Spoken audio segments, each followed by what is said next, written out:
Bien, bonsoir. Je remercie les équipes du Musée de la Romanité et le commissaire de l'exposition Gaulois mais Romains de m'accueillir ici pour donner une conférence intitulée, comme cela a été dit, Romains, Gaulois et Gallo-Romains, identité archéologique. C'est un thème imposé. C'est un très vaste programme. Pour tout vous avouer, c'est un sujet qui occupe normalement dans mon université un semestre entier. Et nous allons aborder beaucoup de sujets ce soir, rapidement, au pas de course. Et pour tout dire, chacun de ces sujets nécessite une séance pour l'approfondir, pour le traiter véritablement, de 2 heures. Alors je suis prêt à relever le défi. Beaucoup d'images vont défiler, et simplement pour vous rassurer, elles sont là surtout pour illustrer mon propos. Il s'agit de démontrer, on parlera assez peu finalement des Romains et des Gaulois, et surtout des Gallo-Romains, que ce terme de Gallo-Romain, contrairement à ce qu'on peut lire, y compris dans l'exposition Gaulois mais Romains, n'est pas si dépassé que ça. Et nous allons examiner ça au crible des données archéologiques. On va peu discuter du concept et on va discuter surtout des aspects archéologiques de la chose. Alors, pour dissiper un premier malentendu, quand on parle d'identité, gauloise notamment, on ne parle pas d'identité génétique, on ne parle pas d'identité raciale, ni même ethnique. Cette couverture de Valeurs Actuelles, c'est un numéro assez récent qui présente nos ancêtres, les Gaulois, francs, celtes, sous la forme d'un beau Gaulois aux yeux blonds. C'est un visuel qui est tout droit tiré d'affiches qui datent de l'époque vichiste en France. En réalité, les Gaulois se représentaient comme de la façon suivante. Ce que vous avez au centre, il n'y a pas de couleur. On ne distingue ni la couleur des cheveux, ni des yeux, ni la couleur de la peau. Et nous, archéologues, quand on trouve des Gaulois, eh bien, ils sont tout blancs. Il n'y a pas de cheveux, il n'y a pas d'yeux. Voilà. Et quand la même revue traite des Romains, eh bien, c'est un visuel qui date à peu près de la même époque que le précédent. Voilà, ils sont bruns, mais c'est la même chose pour les Romains. Le buste de Jules César que vous avez sous les yeux, la couleur n'y est pas, et quand on trouve des Romains, ils sont tout blancs, comme les Gaulois. Alors, plus sérieusement, des analyses génétiques, plutôt paléogénomiques, ont été réalisées sur des populations gauloises à l'échelle de tout le territoire de la France. Ce sont des acquis récents et tout à fait intéressants. Vous voyez, l'article que je vous présente ici date de 2022. Et ces études montrent que, contre toute attente, à l'époque gauloise, il y a eu moins de brassage de populations qu'on a pu l'affirmer. Les populations gauloises étaient assez stables. En revanche, ce que l'étude démontre, d'après les études des ossements, en différents points de la France, c'est que les Gaulois sont le résultat de brassages bien antérieurs entre populations méditerranéennes, proche-orientales. Donc les Gaulois ne constituent en aucun cas une race pure. Et pour rappel, à droite, l'être humain, Homo sapiens, partage entre 96 et 98% de son patrimoine génétique avec les grands singes, avec les chimpanzés et les bonobos. Donc essayer de rechercher une identité génétique gauloise ou romaine, ou gallo-romaine, relève de la gageure, et c'est tout à fait inutile. Alors les Gaulois, si on veut les représenter, ils ressemblaient plutôt à ceux-ci. Ce sont des guerriers comme les autres, qui ressemblent beaucoup d'ailleurs du point de vue de leur équipement aux soldats romains contemporains. Ils se représentent sur leur monnaie sous l'apparence de dieux grecs. Ce sont vraiment des populations antiques comme les autres au niveau de leur apparence, et ça nous permettra d'évacuer la question. Alors, qui sont les Gaulois ? C'est un aspect qui est beaucoup traité dans l'exposition. En réalité, les Gaulois sont des Celtes comme les autres. C'est une fraction du peuple celte qui occupait le territoire de la France actuelle, mais pas uniquement. Le Benelux, une grande partie du plateau suisse actuel et une partie de la Gaule, de l'Italie du Nord, pardon. Et en fait, la seule définition qui vaille pour les Gaulois et les Celtes, c'est une définition linguistique. Et celte, celui qui parle celte. Et gaulois, celui qui parle le gaulois continental. C'est une des branches de la famille linguistique indo-européenne. Et ce qui est intéressant, j'ai mis un cercle rouge ici, c'est de noter d'emblée que dans cette grande famille des langues européennes, dès le départ, le gaulois, les langues celtiques et gauloises sont très étroitement apparentées à la langue latine. Et c'est logique, puisque ce sont 2 peuples voisins qui sont séparés uniquement par la barrière des Alpes, mais les Gaulois, les Romains sont des peuples cousins, linguistiquement et donc culturellement. Cette culture gauloise, on l'aperçoit dans toute l'Europe. Alors évidemment, faute d'inscriptions ou de textes gaulois conservés pour les époques anciennes, proto-historiques, antérieures à l'époque romaine, on n'a que des objets, mais ces objets sont décorés à peu près de la même façon. Les épées, par exemple, des rives de la mer Noire, pratiquement aux îles britanniques. C'est-à-dire qu'on a une identité qui est à la fois linguistique et culturelle. Il suffit de se référer aux Grecs, c'est la même chose. partout où on parle le grec, dans le bassin méditerranéen, dans l'Antiquité. On sait que la Grèce, dans l'Antiquité, n'a jamais constitué une nation, une entité politique homogène, mais il y a une homogénéité culturelle du monde grec, et ça se traduit par la même façon de construire les temples, par exemple, ou de décorer les vases. C'est exactement la même chose pour les populations celtiques. Alors cette question, par ailleurs, a été très bien traitée dans le cadre d'une autre exposition qui avait été présentée au musée Henri Prade de Latte, près de Montpellier, également à Bibracte, et donc qui traitait justement de l'identité gauloise, notamment en Gaule méridionale. Donc ça ne sera pas du tout le sujet de la conférence du jour. Ces Gaulois ont été, on le sait, conquis par les Romains. Vous avez ce magnifique tableau de Lionel Royer qui renvoie à une époque, le 19e siècle, où la civilisation, la culture gauloise, la culture matérielle était très mal connue. Donc tout l'armement dont vous voyez affublé Vercingétorix est totalement anachronique. Ils portent des armes de l'âge du bronze, une cuirasse, un casque de l'âge du bronze, les épées sont de l'âge du bronze. Les légionnaires romains, eux, sont affublés d'un équipement qui est d'un siècle et demi postérieur à la guerre des Gaules. C'est inspiré de la colonne Trajane, donc versant après Jésus-Christ. Donc tout est faux. Et cette conquête de la Gaule, on en connaît les principales étapes, deux grandes étapes pour ce qui concerne le territoire de la France actuelle, la conquête de la Transalpine, Provence, Languedoc-Roussillon, jusqu'à Genève et la moyenne vallée du Rhône, entre les années 125 et 120 avant Jésus-Christ, et puis la guerre des Gaules, entre les années 58 et 51. Et on oublie souvent la conquête des Alpes qui s'opère autour des années 15-10 avant Jésus-Christ principalement, qui était le dernier territoire non conquis par César. À partir de la conquête romaine, les Gaulois deviennent gallo-romains. Et c'est là que le bas blesse. Alors, le terme de gallo-romain, il apparaît dans la littérature en 1833. Il avait déjà été utilisé précédemment dans des comptes rendus datés des années 1820, mais disons c'est sous la plume de Jules Michelet qu'on le trouve, la célèbre histoire de France de Jules Michelet. Regardez comment on présentait l'histoire à l'époque, race gauloise ou celtique, race ibérienne. Ça remonte à un temps quand même où l'histoire était teintée d'une idéologie nationaliste, mais pas uniquement, souvent raciste, colonialiste. Et on trouve donc ce terme de population gallo-romaine pour la fin de l'Antiquité romaine, en réalité, puisqu'il est question de l'invasion des Francs. C'est la mention la plus ancienne dans la littérature. Alors il est vrai que dès le XIXe siècle, l'archéologie, j'ai mis ce tableau évidemment que vous connaissez tous, est confrontée à la fois à des vestiges romains en Gaule, les arènes de Nîmes, la maison carrée, la tour Magne en arrière-plan, et puis d'autres types de vestiges ici à Autun. Les temples romains, les arènes sont connus au XIXe siècle à partir des fouilles, des études qui ont été réalisées en Italie ou dans d'autres provinces de l'Empire romain. Et puis il arrivait qu'on soit confronté à des formes architecturales complètement différentes, notamment à Autun, c'est le temple de la Gentois, qui est restitué aussi aujourd'hui sous cette forme-là. Et c'est un type d'architecture qui est complètement inconnu en Italie et dans d'autres provinces romaines. La même chose pour les théâtres. On connaît des théâtres romains classiques, le théâtre d'Orange que vous reconnaissez tous, et puis d'autres théâtres, ici à Drevant, qui ne correspondent pas du tout à ce modèle-là. Une forme d'architecture qu'on ne trouve qu'en Gaule, avec une orchestra, le rond central qui n'est pas hémicirculaire, mais en forme de fer à cheval, une petite scène, et non pas une grande scène qui, comme le théâtre d'Orange,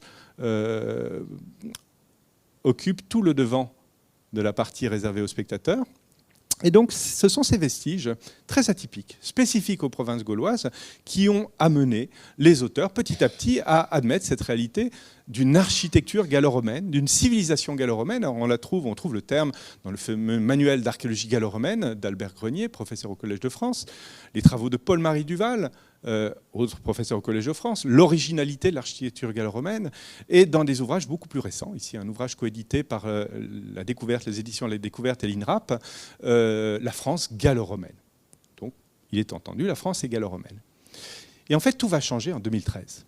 À l'occasion de la publication d'un article dans les Médanges offert à une collègue proto-historienne de l'Université de Strasbourg. C'est un collègue de l'Université de Strasbourg, Jean-Yves Marre, ici, qui a commis un article intitulé « Gaulois, gallo-romains et romains vus des bords du Rhin ». Vous avez la référence ici. Et cet article a pour ambition d'en finir définitivement avec la notion de gallo-romain. Alors j'avoue que je ne l'ai pas très bien pris, puisque moi je suis professeur d'archéologie romaine et gallo-romaine à Lyon 2. Je me suis dit, c'est un petit peu embêtant si les gallo-romains n'existent pas. Alors je vais préciser d'emblée que cet article est un monument d'érudition. Il est rédigé de façon brillante, très intelligente, et c'est vraiment une synthèse sur la genèse du terme de gallo-romain, sur son utilisation dans l'histoire, qui n'est pas à remettre en cause. 99% de l'article passent très bien. C'est sur la réalité archéologique de la chose qu'on va discuter. C'est de la réalité, enfin de la matérialité archéologique de ces gallo-romains qu'on va discuter aujourd'hui. Alors j'en ai extrait quelques citations que vous avez ici. Celle-ci est assez parlante. En revanche, il est entendu que la France a été peuplée de gallo-romains, que les théâtres y sont gallo-romains. Notez les guillemets, l'usage des guillemets, comme les villets dans les campagnes gallo-romaines, les domus dans les villes gallo-romaines, la céramique gallo-romaine, la sculpture gallo-romaine, la civilisation gallo-romaine. Le succès de cette catégorie historiographique, inventée donc au début du XIXe siècle, est tel qu'aujourd'hui, plus personne ne songe à la remettre en cause. La France a été gallo-romaine.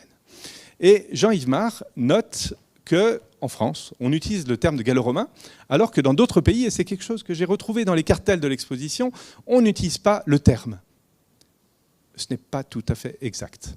D'une part, pour lever toute ambiguïté, dans l'article, il est fait un petit peu le reproche aux collègues qui utilisent le terme d'être un petit peu... Alors, ils sont qualifiés, on leur prête une forme d'insularité intellectuelle, des chercheurs qui ne s'ouvriraient pas assez à la recherche en Europe, des chercheurs un petit peu nationalistes, pour ne pas dire pire. Moi, je suis d'origine suisse, je suis franco-suisse, donc l'identité nationale française m'importe peu personnellement. Donc ce n'est pas du tout l'enjeu.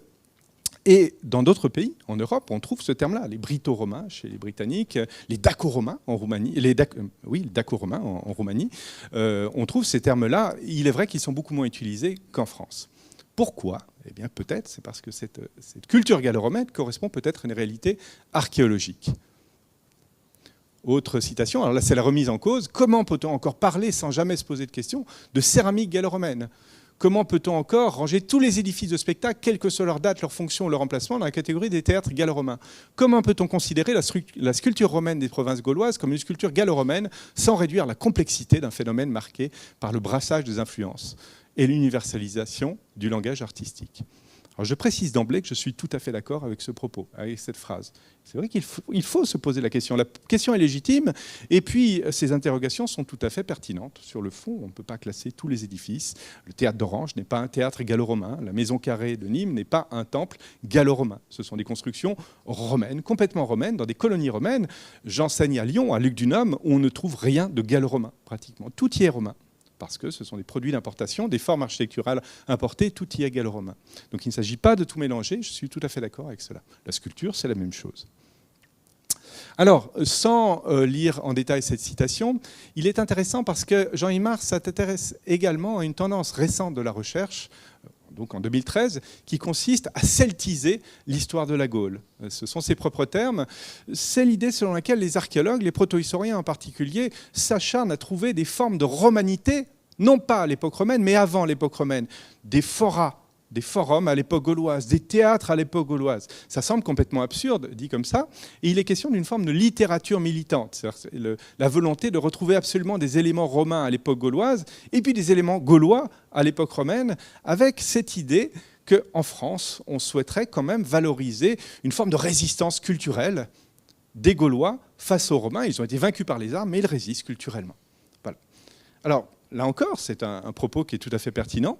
C'est une question qui peut se poser. Est-ce qu'on a en France exagéré cette part de romanité à l'époque gauloise, d'éléments romains ou grecs, d'une part, et puis d'autre part, est-ce qu'on n'a pas exagéré un petit peu cette part d'héritage gaulois à l'époque romaine en Gaule ? C'est ce que nous allons voir. Alors il faut dire, cet article en fait s'inscrivait aussi un petit peu en réaction. Il est question, vous voyez, on répète à l'envi des développements scientifiques déjà anciens sous le prétexte de moins en moins convaincants qu'on prêche dans le désert. L'idée, c'est que les proto-historiens passent leur temps à raconter que les Gaulois ne sont pas des barbares, qu'ils ne mangeaient pas de sangliers, qu'ils n'habitaient pas dans des huttes rondes, etc. Et puis, c'est des choses qu'on sait depuis longtemps. Alors, en fait, cet article a été écrit l'année qui a suivi la première grande exposition organisée en France sur les Gaulois par l'INRAP et la Cité des Sciences de la Villette. Qui étaient les Gaulois ? Les Gaulois, une expo renversante. Donc, il est vrai qu'on peut penser que tout ça est réglé. On sait que les Gaulois n'étaient pas des barbares. Et on peut s'intéresser un petit peu au monde romain, en Gaule. Il faut dire que ces clichés, ils remontent à loin. Je vous ai mis quelques textes ici que vous retrouverez dans la version filmée de la conférence, on ne va pas les commenter, mais cette vision très primitiviste donnée des Gaulois, très méprisante, elle remonte par exemple à Cicéron, dans le Pro Fonteius, c'est un avocat. Donc il s'agit de démolir les adversaires gaulois d'un honnête gouverneur corrompu de Gaule-Narbonnaise, Fonteius. Et donc vous voyez, il est question de leurs vêtements, de leur langage. Un esprit éclairé comme Voltaire. Lisez ce qu'il dit des Gaulois. Il faut détourner les yeux de ces temps sauvages qui sont la honte de la nature. Tout est dit. Les druides imposteurs grossiers, les mœurs du temps de César étaient aussi barbares que le langage. C'est du Cicéron dans le texte. Il y a pire. On trouve dans le manuel d'histoire, le Petit Lavis, cours élémentaire et moyen, des citations assez amusantes. C'est le premier chapitre de l'histoire de France, de Lavis. Et je citais juste un extrait. Si vous rencontriez un homme comme celui-là dans la rue, vous seriez bien étonné. Vous croiriez que c'est un sauvage. Alors, sous la plume d'un auteur du XIXe siècle, un sauvage, on sait bien à quoi ça correspond. Il n'habite pas en Europe, il habite plus au sud ou plus au sud-est. Et on trouve encore pire que Lavis. C'est un contre-manuel édité par Hervé Clémendeau, l'histoire de France pour les petits, qui se voulait un manuel de gauche. Je ne lirai pas ce texte parce qu'il est absolument infâme, mais comme diraient des proches, on est toujours le Gaulois de quelqu'un d'autre.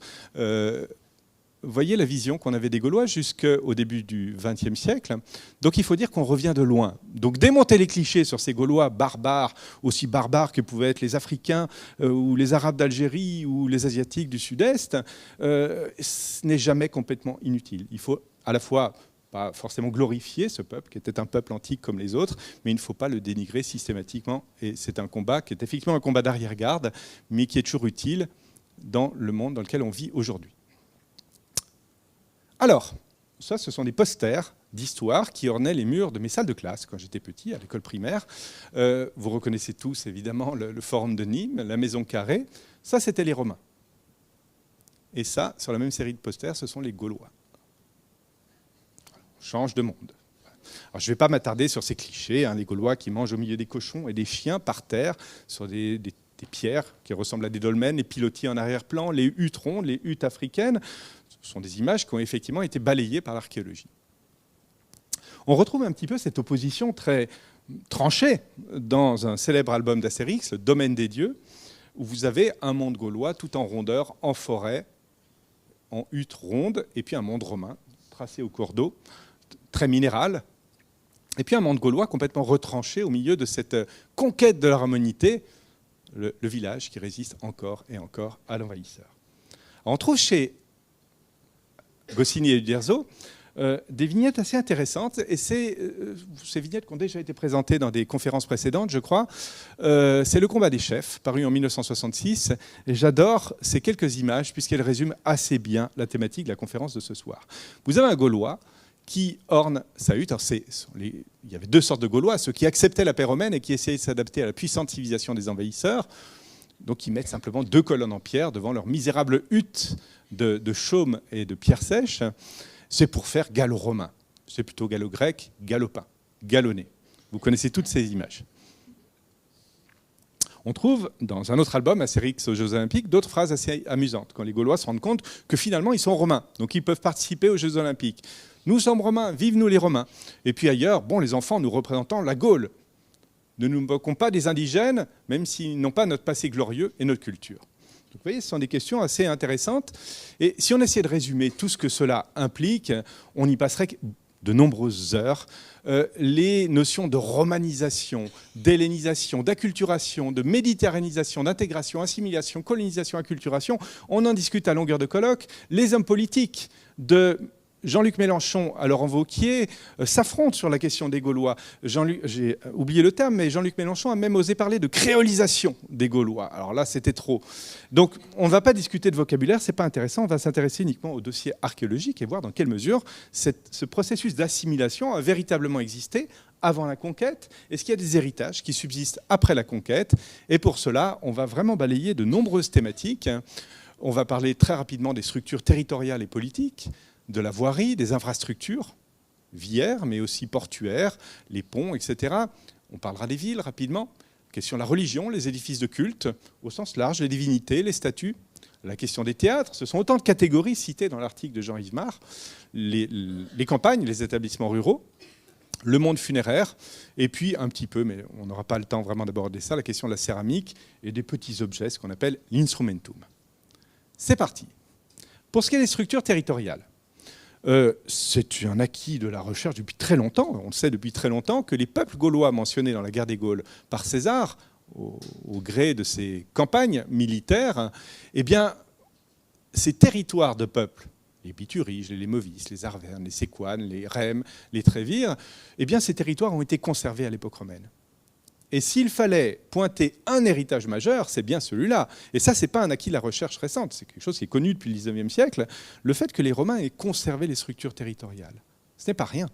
Ils auraient pu faire table rase de ces limites de peuple, et non, elles ont été conservées, fossilisées, pratiquement jusqu'au Moyen-Âge, Et c'est quelque chose d'important. C'est ce qui explique qu'aujourd'hui, un grand nombre de nos préfectures et sous-préfectures ont conservé des noms gaulois, puisqu'à la fin de l'Antiquité, on désignait le chef-lieu par le nom de l'ethnique, du peuple. Paris, Lutèce, des Parisis. Et ça a donné Paris. Donc ça, ce sont des choses qui sont connues depuis longtemps. Et ces noms d'origine gauloise, celtique, on les retrouve un petit peu partout, des îles britanniques à l'Espagne, où les Celtes avaient pris racine, en France actuelle, bien entendu, mais au-delà de ces marges, c'est une forme d'héritage. Issoudun, c'est un nom d'origine gauloise. Pour ce qui est des structures politiques du territoire, c'est un diagramme d'ailleurs qui figure dans l'exposition en bonne place. On sait aussi, depuis les travaux de Christian Goudineau, professeur au Collège de France, que les élites gauloises, à l'époque romaine, après la conquête, sont rapidement devenues des notables gallo-romains. Vous avez toute la généalogie de cette famille de la ville de Saintes, actuellement, chez les Santons, où on arrive à remonter au niveau de l'arrière-grand-père antérieur à l'époque à la guerre des Gaules, qui est naturalisé à l'époque de Jules César. C'est pour ça qu'il porte le nom de Caius Iulius. Son fils porte le même nom avec un nom gaulois. Et au bout de 3 générations, c'est un nom complètement romain, Caius Iulius Rufus. Ça nous montre que ces territoires, dont les limites ont été conservées, eh bien, restent dirigés à l'époque romaine, au début de l'époque romaine en tout cas, par d'anciennes élites gauloises, par d'anciens chefs de cavalerie. C'est un élément de continuité. Mais c'est un acquis de la recherche qui est assez ancien déjà.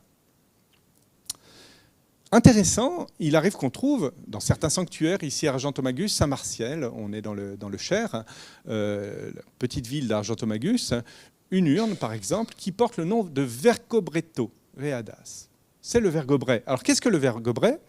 C'est un magistrat d'époque gauloise, le magistrat suprême, chez certains peuples gaulois de Gaule du centre-est, qui est nommé par César, un magistrat élu, qui est un peu l'équivalent des consuls à Rome, mais il est seul. Et ce qui est intéressant, c'est que l'urne que vous avez sous les yeux, elle date non pas de l'époque gauloise, mais du milieu du 1er siècle après Jésus-Christ. Alors que vient faire le nom de cette magistrature un siècle après la guerre des Gaules, après la conquête romaine? C'est une bonne question. Est-ce que ces magistratures ont été conservées? Si on regarde le monnayage, on trouve des monnayages du 1er siècle, deuxième moitié du 1er siècle avant Jésus-Christ, 1er siècle après Jésus-Christ, qui portent le nom de Vergobret, ou d'autres magistratures, l'Arcantonanos, qui est un petit peu le questeur, hein, si on voulait comparer ça avec les magistratures romaines, c'est-à-dire qui se chargent à la fois des minerais, de la frappe de la monnaie, etc. Et donc, il semblerait que ces magistratures gauloises aient été conservées dans certains territoires très longtemps après la conquête romaine. C'est un élément de continuité qui devrait nous mettre la puce à l'oreille. Ces territoires étaient reliés par des voies. Et là, on arrive à des acquis un petit peu plus récents de la recherche. Ce réseau de voies qui a été mis en place à l'époque d'Auguste, par son gendre Agrippa, la voie d'Aquitaine, la voie de l'Océan, la voie du Rhin, la voie de Narbonnaise, la voie d'Italie. Ce réseau est bien connu, a été mis au jour à nombreux emplacements du territoire par l'archéologie, par les archéologues, en archéologie préventive notamment. Vous avez une très belle voie romaine ici sous les yeux. Et on sait depuis longtemps, depuis le XIXe siècle, que quand on fouille une voie romaine, il n'est pas rare qu'on découvre sous la chaussée romaine une chaussée gauloise. Puisqu'évidemment, les Gaulois ne se déplaçaient pas dans une forêt en taillant la végétation à la machette, ils se déplaçaient sur des voies, des chemins qu'on découvre un petit peu partout. Vous avez une très belle voie gauloise, fouillée dans le Puy-de-Dôme, à Gondole, qui présente à peu près la même structure que celle que je viens de vous montrer. Et ici, toujours dans le Puy-de-Dôme, vous avez la voie romaine au-dessus, la voie gauloise en dessous. C'est construit de la même façon. Ces voies, vous le savez, étaient jalonnées de bornes miliaires, des bornes kilométriques, mais à l'échelle du 1000 romain, 1,5 km à peu près, un milia passum, 1,48 km. On en connaît des rectangulaires, des cylindriques, un petit peu partout. Et il ne faut pas oublier quelque chose, c'est que sur la fameuse carte de la table de Peutinger, il y a une mention que vous connaissez peut-être, c'est Lugdunum Caput Galliarum, qu'on a traduit faussement par Lugdunum, capitale des Gaules. En fait, pas du tout. C'est un itinéraire routier, c'est une carte routière. Et cette expression, comme l'ont démontré mes collègues historiens de Lyon 3 notamment, elle indique simplement que Lugdunum se trouve à la tête du réseau routier.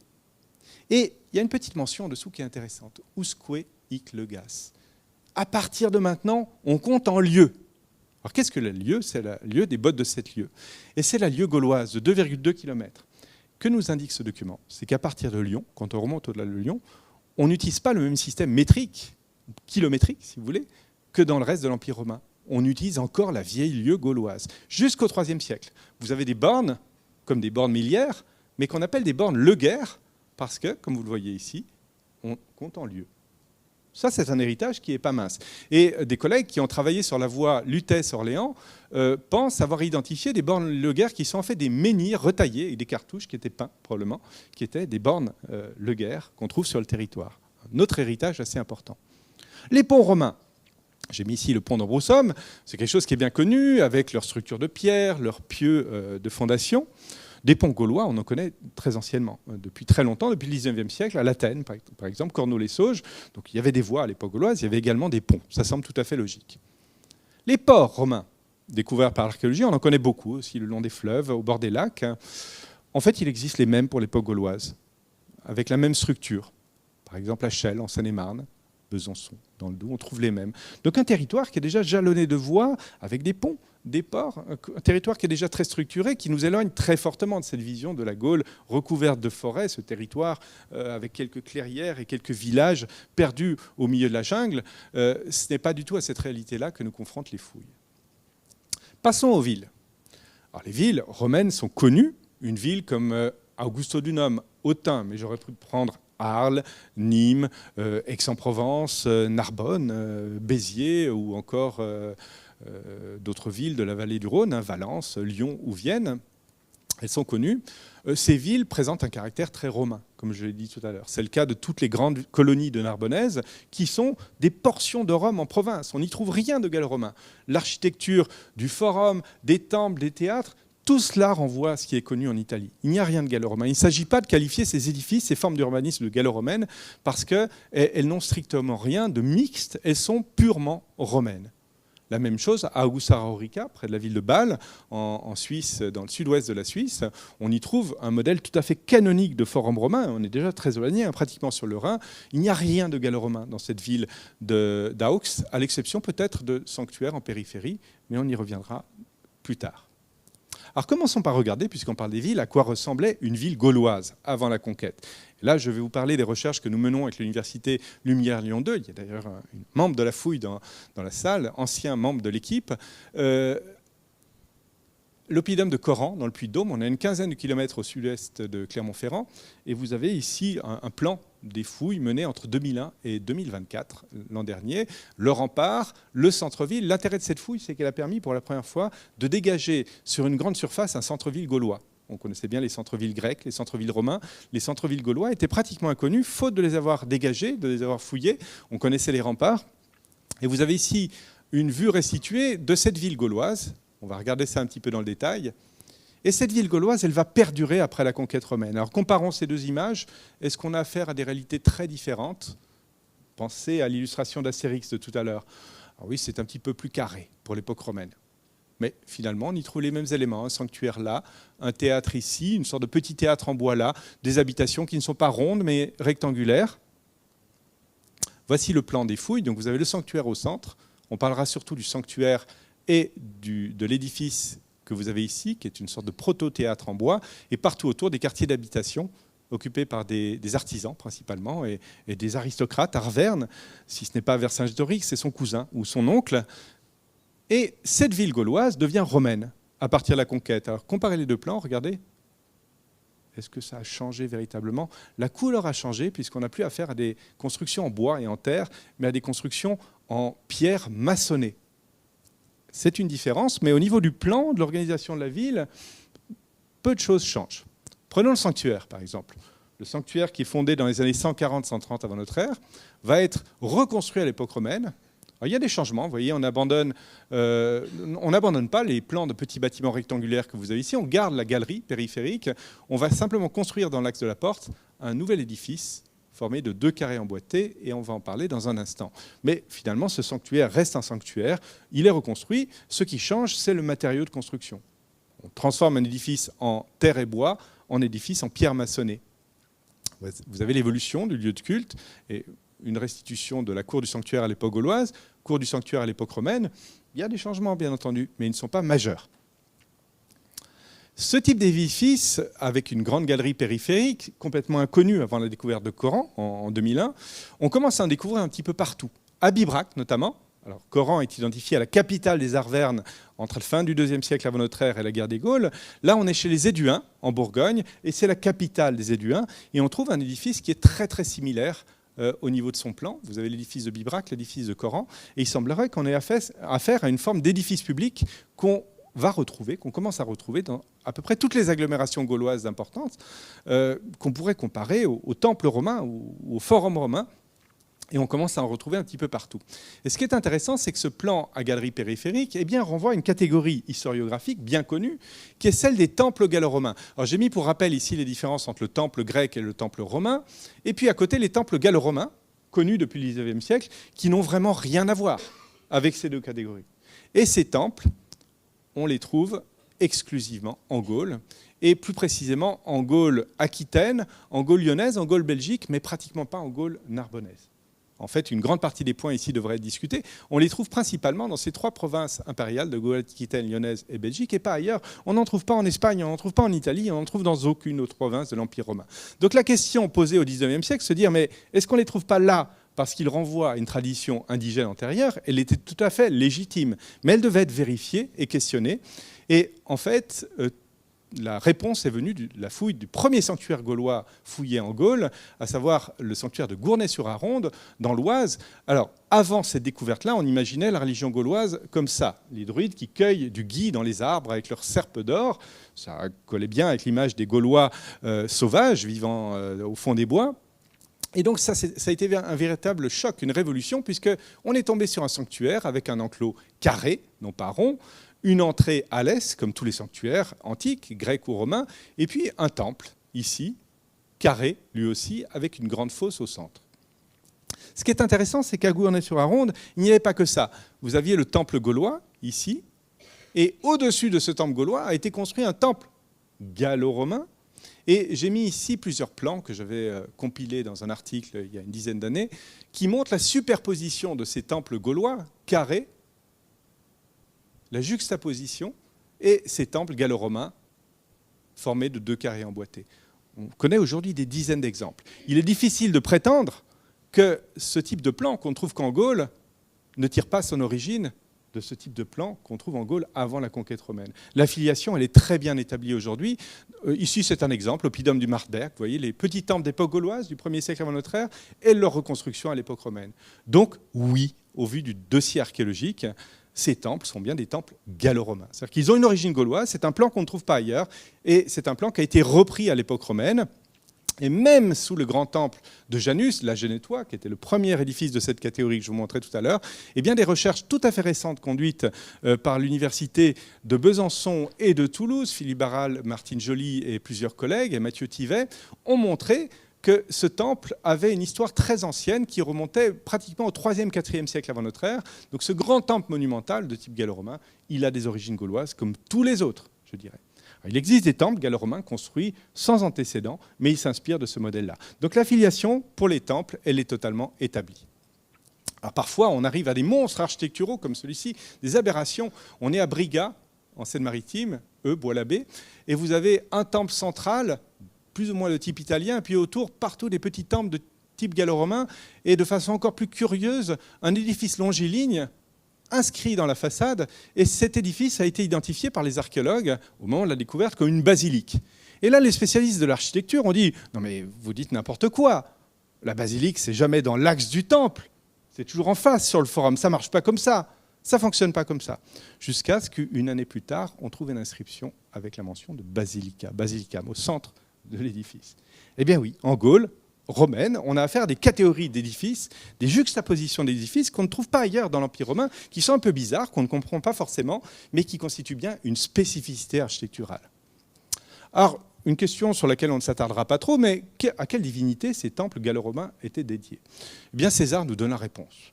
Quand César nous parle des dieux gaulois, dans le chapitre 6 de la guerre des Gaules, le fameux chapitre ethnographique, il nous dit que les Gaulois honorent Mercure. Mais qu'est-ce que ça veut dire? Pourquoi ils n'utilisent pas des noms gaulois? Mercure, puis après il dit, après lui viennent Apollon, Mars, Jupiter et Minerve. Eh bien, c'est que pour César, ces dieux gaulois sont tellement romains qu'il ne prend même pas la peine de donner leur nom celtique, leur nom gaulois. C'est évident. Ce que César indique, en revanche, ce qui est intéressant, c'est la hiérarchie de ces dieux. C'est Mercure qui est au sommet, ce n'est pas Jupiter. Jupiter, il arrive en 4e position, donc c'est ça qui est intéressant. Et puis un petit détail, César nous dit que ce sont les statues de Mercure qui sont les plus nombreuses. Alors ça, c'est ce qu'on appelle l'interpretatio romana. L'interprétation romaine, c'est cette transformation des dieux gaulois en dieux romains, et on en a une belle illustration dans un monument connu depuis très longtemps, qui est présenté d'ailleurs dans le cadre de l'exposition, un élément.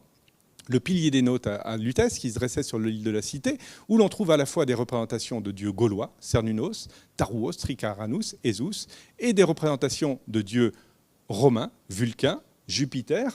Mais, comme l'a noté un collègue, William Fotheringa, ça ne veut pas dire qu'on a affaire à une religion qui a fusionné.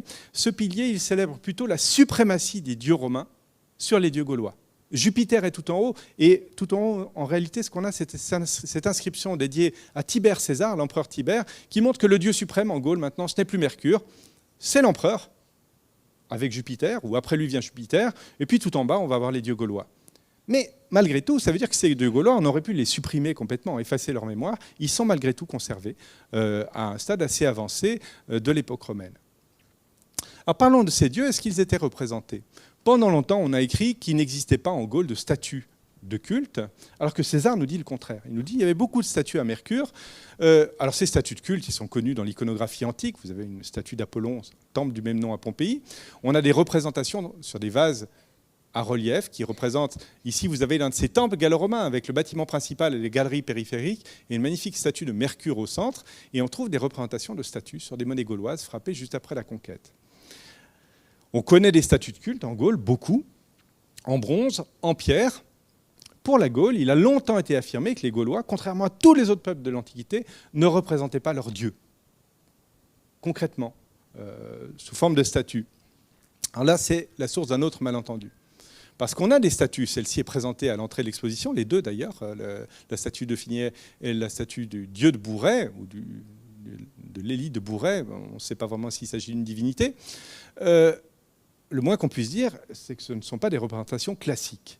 Elles sont considérées comme relevant d'une tradition de sculpture indigène, sauf qu'on n'a pas d'équivalent pour l'époque gauloise. Donc ça aussi, quand Jean-Yves Marc dit « mais est-ce qu'on peut vraiment parler de sculpture gallo-romaine ?» C'est une question qui est légitime, on peut se poser la question, puisqu'on n'a pas d'antécédents.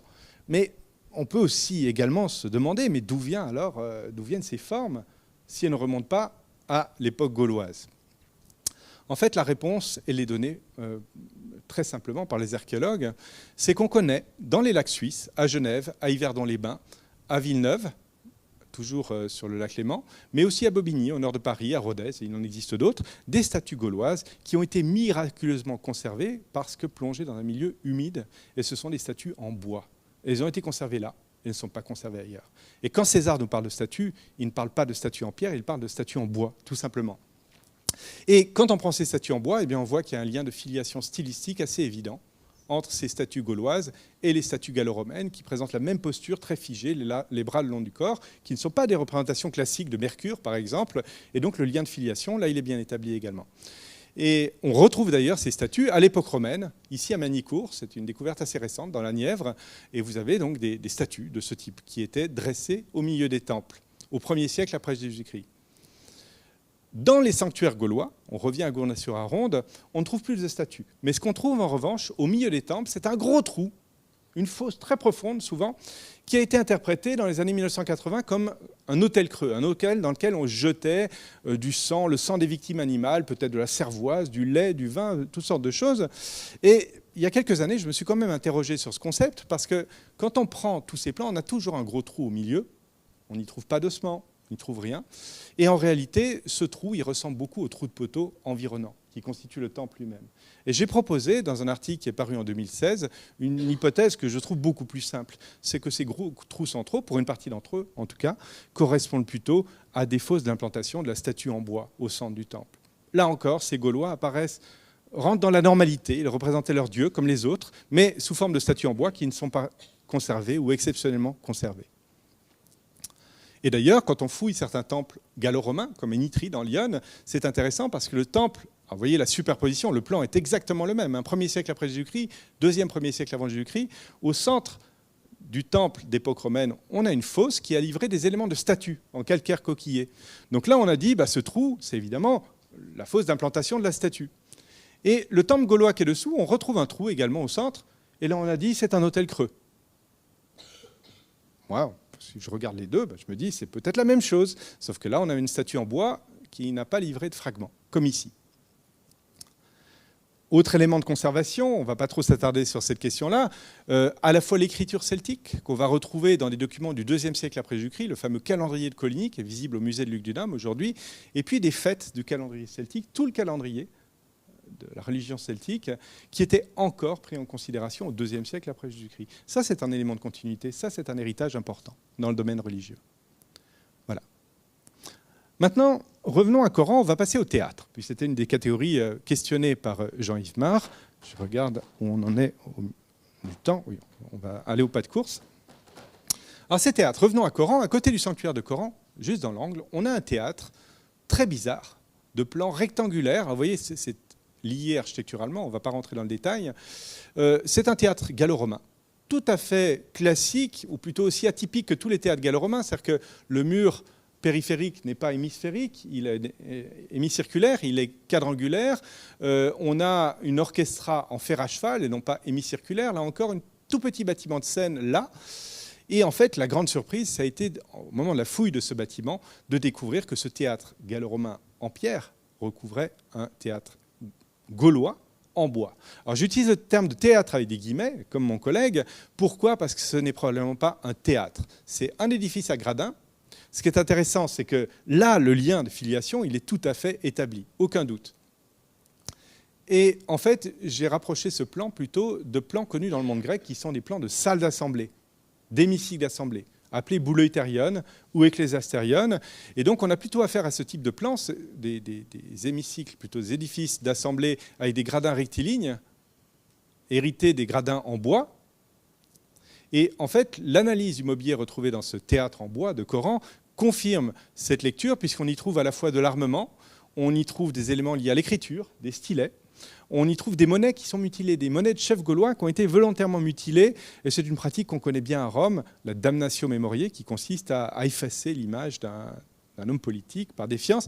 Donc on est plutôt dans un hémicycle qui a servi à des réunions politiques. Et dans la guerre des Gaules, César nous parle à plusieurs reprises de sénat gaulois, de comices, donc peut-être de réunions électorales. Il nous parle de forum. Il faut relire César. César est allé en Gaule, il a passé 6 ans. Donc on peut raconter tout ce qu'on veut, lui a été témoin direct de tout cela. Il faut toujours revenir au texte sans trop de scepticisme, parce que finalement, quand on reprend ce texte-là, on se rend compte que ce qu'on a mis 20 ou 30 ans à découvrir dans les fouilles, eh bien tout était déjà écrit dans la guerre des Gaules. Alors, ces théâtres en bois, on commence à les retrouver un peu partout. Ici, vous voyez, on est dans les Côtes d'Armor, à Paul Saint-Symphorien. C'est un hémicycle qui est interprété par mon collègue Yves Ménez comme un hémicycle d'assemblée. Un théâtre fouillé par l'INRAP à Estrée-Saint-Denis, dans la Somme, eh bien, a livré un état antérieur de l'extrême fin de l'époque gauloise, 60-40 à 20-10 avant Jésus-Christ, tout en bois, comme le théâtre de Coran. Il commence à pulluler. On en trouve un petit peu partout sous les théâtres. Et donc, la filiation entre les théâtres romains et gallo-romains, elle est bien établie. Ça explique ces plans très curieux. Là encore, la différence entre théâtre grec, théâtre romain, c'est salles d'assemblée. Et certains ont un plan vraiment très atypique. Vous voyez, ça n'a plus rien d'un théâtre. On en connaît une 60aine en Gaule, et en Gaule uniquement. C'est exactement comme les temples. Et ce n'est pas un hasard, puisqu'on commence à voir cette filiation, ce lien de filiation avec l'époque gauloise, on en trouve là, mais là encore, ils étaient tous en bois. Et en fait, en relisant les inscriptions, eh bien, il est question sur certaines inscriptions, comme celle-ci, de théâtres en bois qui ont précédé les théâtres en pierre. Ils sont tous à découvrir aujourd'hui, ces théâtres en bois. Alors certains ont été fouillés, comme ici à Blicky en Belgique. Il y a une petite partie maçonnée, et tout ça sont des trous de poteaux pour les structures en bois du théâtre. Et puis d'autres théâtres, fouillés par exemple dans l'environnement de la colonie de Trèves, présentent le même plan qu'à Coran. Et c'est intéressant parce qu'il y a des gradins en pierre, ici, qui portent tous des noms gaulois. On trouve la même chose à Épierru, dans l'Oise. Des gradins avec des noms gaulois. Est-ce que c'était des théâtres? Est-ce que c'était des hémicycles d'assemblée? C'est une question, je ne vais pas l'approfondir aujourd'hui, mais c'est intéressant. Ici encore, à Beaumont-sur-Oise. Et tous ces plans procède d'une reprise de plans antérieurs à l'époque gauloise, et ça n'a rien à voir avec des théâtres classiques, ni avec le théâtre grec, ni avec le théâtre romain, évidemment. Alors ici, c'est juste pour donner un exemple parallèle à Coran, vous avez un oppidum, celui de Vertot, en Côte d'Or, Vertilum. C'est un oppidum gaulois, avec un rempart, et ce rempart gaulois va être reconstruit après la conquête romaine, sous une forme gauloise. Et le plan de la ville que vous avez sous les yeux, c'est le plan d'une ville gauloise qui a été pétrifiée, qui a été reconstruite en maçonnerie. Et quand vous regardez le centre de cet oppidum, vous avez des temples de type gallo-romain, vous avez un hémicycle d'assemblée quadrangulaire, et puis regardez, vous avez des lignes de poteaux qui ressortent dessous, que moi je rapprocherais bien de l'édifice de Coran ou de Bibracte. C'est un centre-ville qui reste à fouiller pour ce qui est de l'État gaulois, mais je suis persuadé qu'on va retrouver là-dessous, peut-être, ou à côté, un hémicycle à gradins, comme à Coran. Ici, un édifice à galerie. C'est de l'archéologie fiction, hein, bien sûr, il faudrait le faire, mais je pense que c'est un des sites sur lesquels on pourrait retrouver la même chose qu'à Coran. Alors, les maisons de Coran sont des maisons en terre et bois, je vais passer très rapidement là-dessus puisque le temps nous manque, construites en torchis. Comme je vous l'ai dit, l'un des grands apports de la romanisation de Rome, c'est l'adoption de la pierre maçonnée. Et ça, c'est vraiment un marqueur de romanisation qu'on ne trouve pas en Gaule avant la conquête, nulle part. Donc vous avez ici donc, des constructions en clayonnage, vous avez le schéma, on retrouve parfois les clayonnages.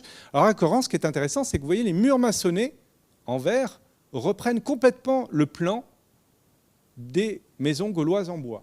Donc il y a un changement sur la forme, le mode de construction, mais le plan des maisons reste les mêmes. On reprend exactement l'emplacement des édifices et leur plan. Donc c'est une différence de forme. À l'époque gauloise, on a déjà des toitures de tuiles. À Coran, mais aussi à Lyon, par exemple, rue du Souvenir.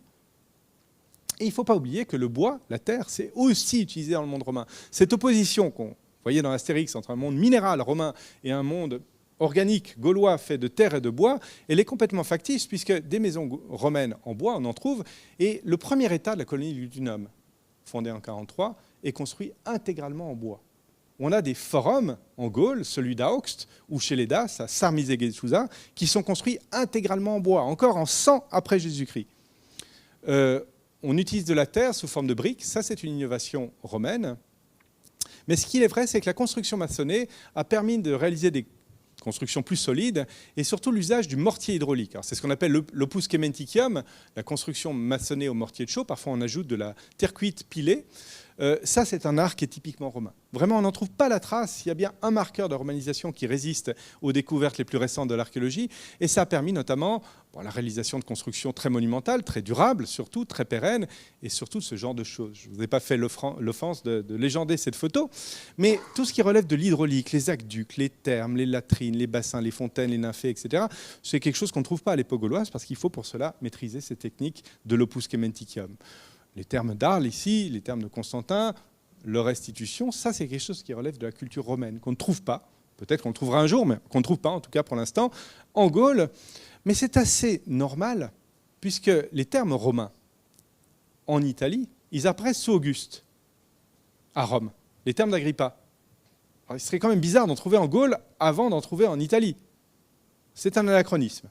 Donc c'est inutile de chercher ce genre d'édifice en Gaule avant la conquête. Les campagnes. Alors là, c'est un peu le même processus. On va se sortir de la tête l'idée d'une Gaule couverte de forêts. J'ai regardé un petit film dans l'exposition qui traduit très bien la chose. L'analyse des pollens d'arbres, de cultures, de plantes herbacées, montre que la Gaule est complètement pelée à l'époque de César. À Lyon, il y a moins d'arbres au 1er siècle avant Jésus-Christ qu'il y en a aujourd'hui, ou à la fin du Moyen-Âge. Pourquoi ? Parce que les campagnes sont surexploitées. On exploite toutes les parcelles pour l'élevage, pour l'agriculture, et là encore, relisons les textes. Diodore de Sicile, sous Auguste, ne nous dit pas autre chose. Il nous dit que la Gaule n'est pas couverte de forêts, mais couverte de pâturages et de cultures.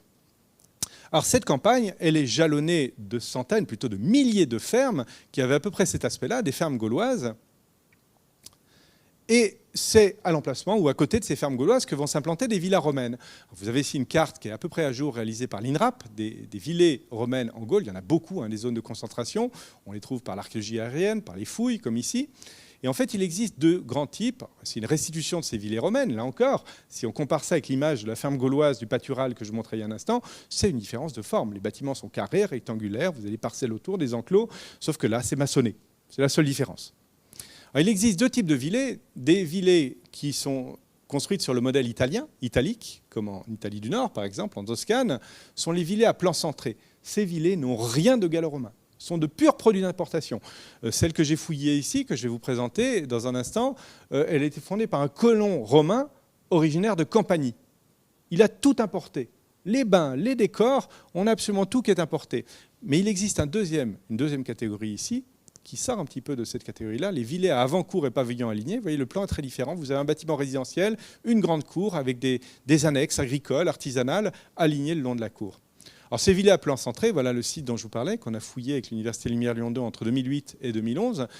On est en Italie, c'est une villa campanienne. Les décors sont des décors gréco-romains complètement importés. Il n'y a rien de gallo-romain là-dessous. Et pourtant, il y a une ferme gauloise dessous. Mais là, on est dans le monde romain, à 100%. Par contre, si on prend l'autre type, à pavillon aligné, c'est intéressant parce qu'on le trouve principalement dans le nord de la Gaule. Et là, ce sont les travaux d'un collègue de l'Université de Strasbourg, Stéphane Fichtel, qui ont montré le lien de filiation avec des grands édifices résidentiels gaulois, connus avant la conquête, notamment à Batilly-en-Gâtinais, dans le Loiret, où on retrouve exactement le même schéma. Une partie résidentielle ici, une grande cour trapézoïdale avec des bâtiments alignés, des pavillons alignés, et il établit le lien de filiation. Donc ce type de villa gallo-romaine est bien une villa gallo-romaine. C'est un plan qu'on ne trouve qu'en Gaule. Comme les temples gallo-romains, comme les théâtres gallo-romains, on ne le trouve qu'en Gaule, tout simplement parce qu'il a une origine gauloise. Donc on a bien affaire à une forme d'architecture mixte gallo-romaine. Voici les villas romaines correspondantes. Vous voyez, l'analogie de plan est évidente. Certaines villas romaines, d'ailleurs, au IIe siècle après Jésus-Christ, sont encore construites à la manière gauloise, avec des fossés, des bâtiments sur poteaux, en terre et bois. Vous avez juste une toute petite cave maçonnée ici qui fait la différence. On est encore dans le monde gallo-romain au IIe siècle après Jésus-Christ. Un élément qui est proprement romain, qui n'a rien de gallo-romain, c'est la viticulture. Et je vais passer très rapidement, parce que c'est un sujet que vous connaissez bien ici à Nîmes, à la fois les vignobles, fouillés un petit peu partout dans la basse vallée du Rhône, les chais à Dolia, connus en Italie, les pressoirs, tout cela est bien connu. Les amphores, produites à proximité de ces domaines viticoles, qui sont des amphores dites gauloises. Pourquoi ? Parce que cette forme d'amphore, on ne la retrouve pas ailleurs, dans le monde romain, pratiquement pas ailleurs. Alors, ce qui est intéressant, c'est que des recherches récentes, là aussi, ont montré que cette viticulture qu'on croyait limitée à la partie sud de la Gaule, on la retrouve partout ailleurs, sous forme de vignobles, à Gevrey-Chambertin, ici, ou de pressoirs en bois, qui étaient, là encore, qui avaient échappé aux recherches jusqu'à présent. Et comme vous le voyez, on commence à en trouver un petit peu partout. C'est toujours ce problème de la conservation du bois qui fait qu'on a toujours du retard en archéologie gauloise par rapport à l'archéologie romaine, mais à l'heure actuelle, on n'a aucune trace de viticulture antérieure à l'époque romaine. Ça, c'est vraiment un marqueur de romanisation. En revanche, le tonneau, qu'on dit volontiers gaulois dans les séries et ailleurs, est un pur produit d'importation romain. On ne trouve jamais de tonneau à l'époque gauloise. C'est un malentendu. Pline nous dit qu'ils étaient fabriqués du côté des Alpes, mais il ne nous dit pas de quel côté. C'était au sud et pas au nord. Et en fait, c'est un pur produit d'importation puisque ces tonneaux ont été mis au point par les Étrusques au 7e, 8e siècle avant Jésus-Christ, et ils vont être importés au moment de la conquête romaine. Moi, je ne connais pas de tonneaux gaulois. On ne connaît que des tonneaux romains. Ils servaient au transport des marchandises, comme vous le voyez ici, avec des amphores gauloises. Et ce qu'on va trouver sur les navires et en Gaule, en revanche, ce sont des produits importés, des produits alimentaires, qui sont eux tout à fait nouveaux, le vin, donc on l'a dit, mais aussi l'huile d'olive et les salaisons, les sauces de poisson. Là, on a affaire à des produits qui apparaissent à la conquête romaine, mais qui n'étaient pas consommés auparavant, à l'exception du vin. Alors, du vin importé, on en consomme en revanche avant la conquête romaine, mais uniquement le vin, on en trouve sur les sites gaulois. Ici, on est sur le plateau suisse.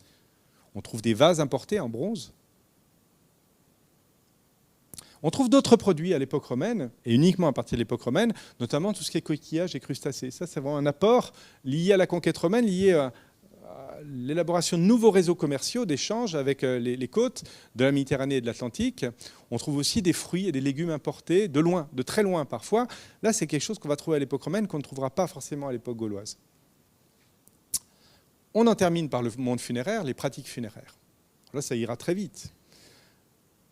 À l'époque romaine, on connaît deux modes d'enfouissement des morts, de traitement des morts, qui sont ceux qui ont cours aujourd'hui. L'inhumation en pleine terre ou dans un cercueil en bois, enterré sous terre, comme ici à Briord, on retrouve les clous parfois.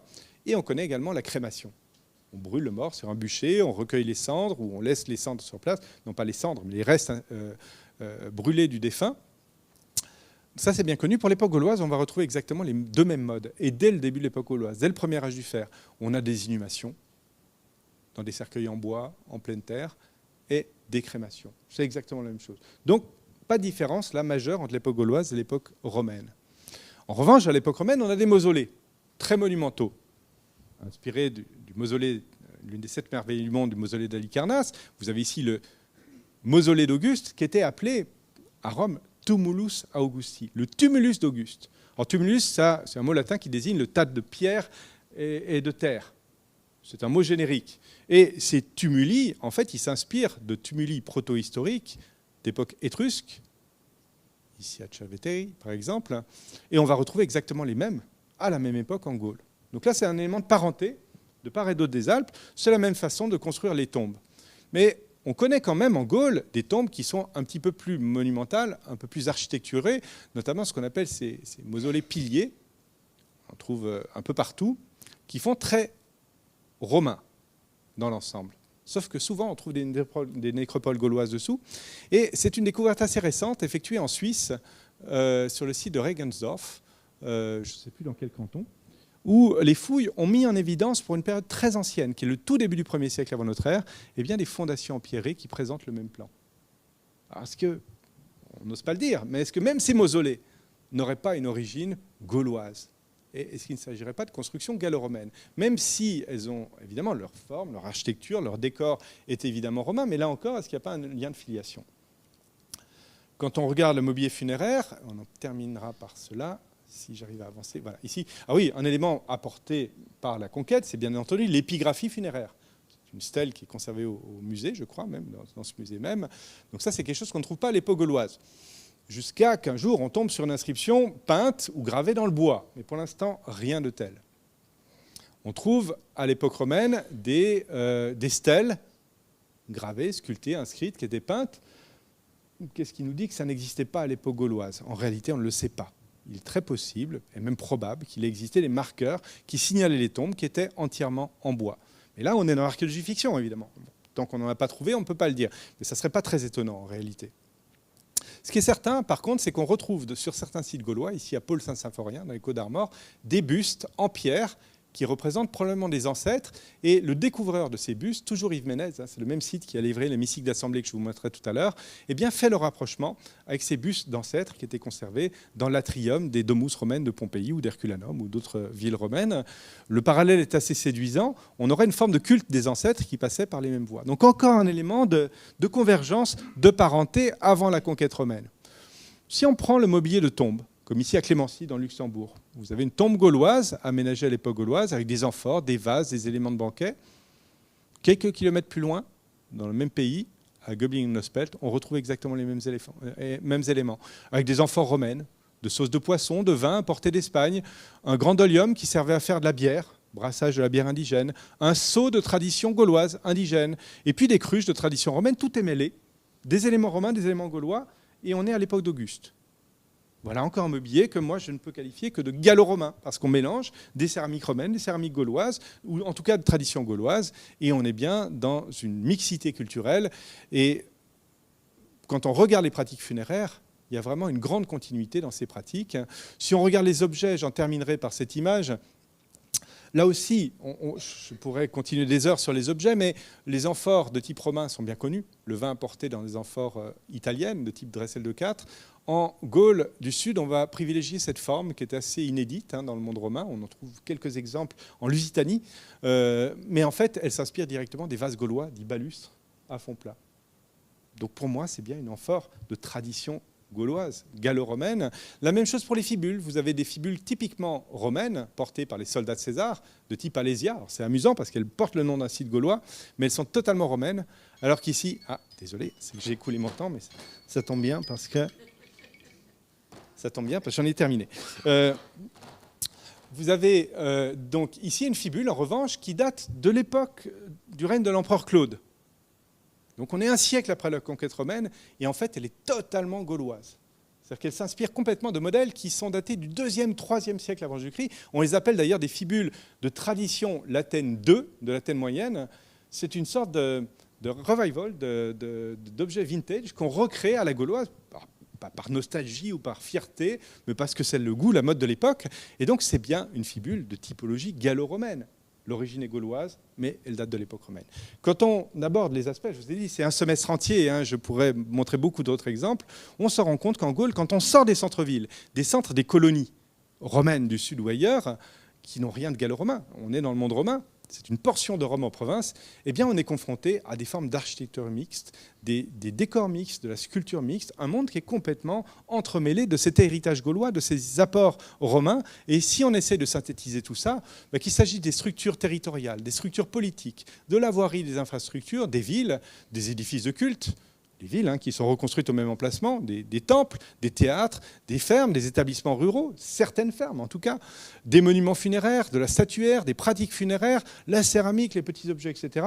On a plutôt le sentiment d'une certaine continuité. Mais il y a aussi des éléments de rupture. Les structures politiques, bien sûr, l'administration impériale qui se met en place sous Auguste, c'est quand même une grande nouveauté en Gaule. C'est peut-être le plus important. Le culte impérial qui va se développer en Gaule. Évidemment, le culte impérial ne peut pas être antérieur au premier empereur romain, à Auguste, mais c'est évidemment pas quelque chose de gaulois. L'urbanisme, les formes d'urbanisme, celles qu'on peut les trouver à Lyon, à Augusta Raurica, à Autun, à Nîmes, Arles ou Narbonne, totalement romaines. Donc c'est bien un produit d'importation. L'architecture monumentale, les temples de type gréco-romains qu'on va trouver dans les centres-villes romains, ils sont bien romains, pas de problème. Tout ce qui relève de la maçonnerie, l'hydraulique, les aqueducs, les fontaines, les thermes, tout ça évidemment totalement romain. La viticulture, comme je vous l'ai dit, c'est un apport romain. Et puis les pratiques alimentaires, on a vu qu'il y a beaucoup de nouveautés qui interviennent à partir de la conquête. Donc j'espère vous avoir convaincu que c'est une question assez complexe, qu'il faut aborder élément par élément, site par site, avec un regard un petit peu neutre, sans se dire « Ah oui, je vais valoriser l'héritage, la résistance gauloise » ou au contraire la force de ces Romains qui finissent par imposer aux Gaulois, parce qu'ils savent tout faire mieux qu'eux, leur technique, leur culture, etc. La question est beaucoup plus complexe que ça. Il faut l'aborder vraiment de façon fine, catégorie par catégorie. Et en réalité, alors j'ai remis cette image-là, parce que cette image d'astérisque, comme souvent René Goscinny, avait un sens assez fin de la compréhension de l'histoire, des textes, etc. C'est ce que j'appelle une romanisation de façade. Pourquoi ? Parce que dès le IIe siècle avant notre ère, on a des apports grecs et romains qui sont très présents en Gaule. Je vous ai montré le site de Coran, à travers l'architecture, les objets, des influences très, très, très fortes, y compris très au nord en Gaule. Très fortes. Donc, on est déjà dans un monde qui est déjà un petit peu gallo-gréco-romain, si vous voulez, qui est déjà un petit peu mixte, d'une part. Et puis d'autre part, après la conquête, Rome ne fait pas table rase de l'héritage indigène. Il y a des choses qu'on conserve. On conserve les structures territoriales, on conserve les élites qui restent à la tête des cités, etc. On conserve certaines formes architecturales, on conserve les divinités, qui sont des divinités gallo-romaines. Et s'il faut se représenter ce monde-là, c'est à la fois une grande ouverture avant la conquête romaine, une grande ouverture des Gaulois aux influences extérieures, et puis une grande tolérance de l'administration romaine après la conquête, dès lors que ça ne touche pas les centres-villes, le culte impérial, il y avait une grande latitude qui était laissée aux populations pour continuer à exercer la religion, à construire les bâtiments comme ils le faisaient depuis des siècles, parce qu'il n'y avait pas d'enjeu particulier. Et c'est ce qui explique qu'en Gaule, pas forcément partout ailleurs, eh bien, on a jusqu'à la fin du 1er siècle de notre ère, début du 2e siècle, vraiment à faire une culture mixte. Donc le monde gallo-romain, pour moi, c'est 2e siècle avant Jésus-Christ, début du 2e siècle après Jésus-Christ. Après, tout change. à partir de l'époque flavienne, l'époque antonine, vers 100 après Jésus-Christ, ces éléments indigènes reculent. On est un siècle et demi après la conquête et on rentre dans un monde romain beaucoup plus normal. Il se normalise, mais certains temples gallo-romains, au théâtre gallo-romain que je vous ai montré, sont construits encore jusqu'au 2e, 3e siècle après Jésus-Christ. Donc c'est un héritage qui persiste, qui subsiste et qui va s'effacer lentement. Mais cette réalité du monde gallo-romain qui est discutée dans l'exposition, je tiens à la défendre parce que sinon, on ne peut pas comprendre ce à quoi on a affaire dans les fouilles. On ne peut pas comprendre les données de terrain.